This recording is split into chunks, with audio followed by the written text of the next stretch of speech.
बहुत स्वागत आपका स्पेशल रिपोर्ट में। मैं हूं आपके साथ श्रुति श्रीवास्तव। सबसे पहले स्पेशल रिपोर्ट में बात इजराइल पर हमले की, क्योंकि इजराइल पर ऐसा हमला हुआ है जो 7 अक्टूबर के बाद नहीं हुआ था। हिजबुल्लाह ने इजराइल के दूसरे सबसे बड़े शहर पर 100 रॉकेट दागे।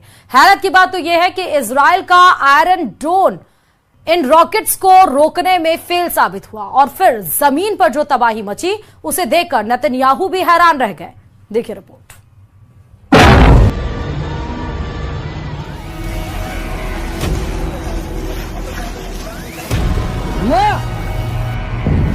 इजराइल में ये काला रविवार है। 7 अक्टूबर 2023 के बाद इजराइल पर सबसे बड़ा हमला हुआ है।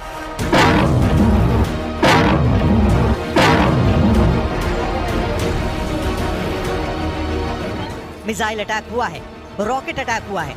ऐसे वीडियो इजराइल में वायरल हो रहे हैं जिन पर हिजबुल्लाह की छाप लगी हुई है।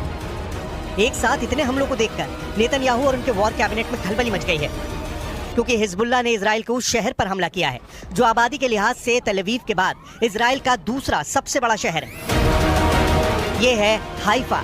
हाइफा यानी इजराइल की सबसे बड़ी बंदरगाह। हाइफा मतलब इजराइल का सबसे बड़ा औद्योगिक इलाका। हाइफा मतलब डिफेंस इंडस्ट्री। हाइफा मतलब इजराइल की अर्थव्यवस्था की रीढ़।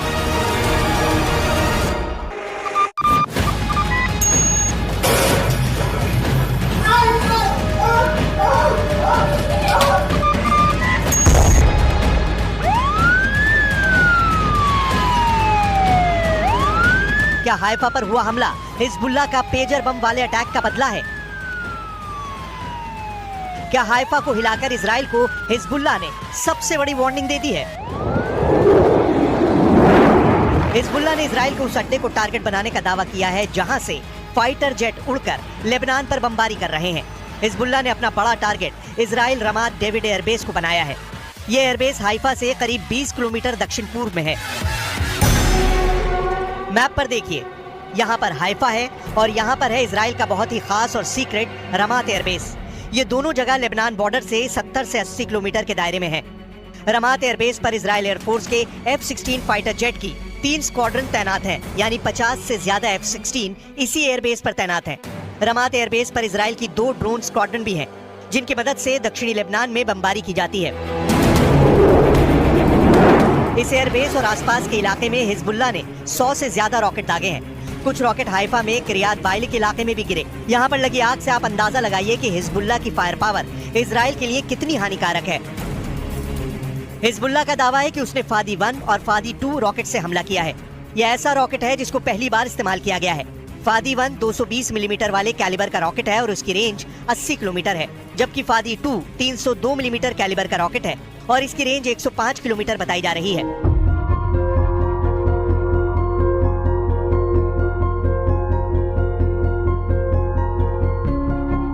फादी रॉकेट सीरिया के M302 रॉकेट की नकल बताया जा रहा है, लेकिन ये बात सच है कि हमास के 7 अक्टूबर वाले हमले के बाद से ये हिजबुल्लाह का सबसे बड़ा हमला है।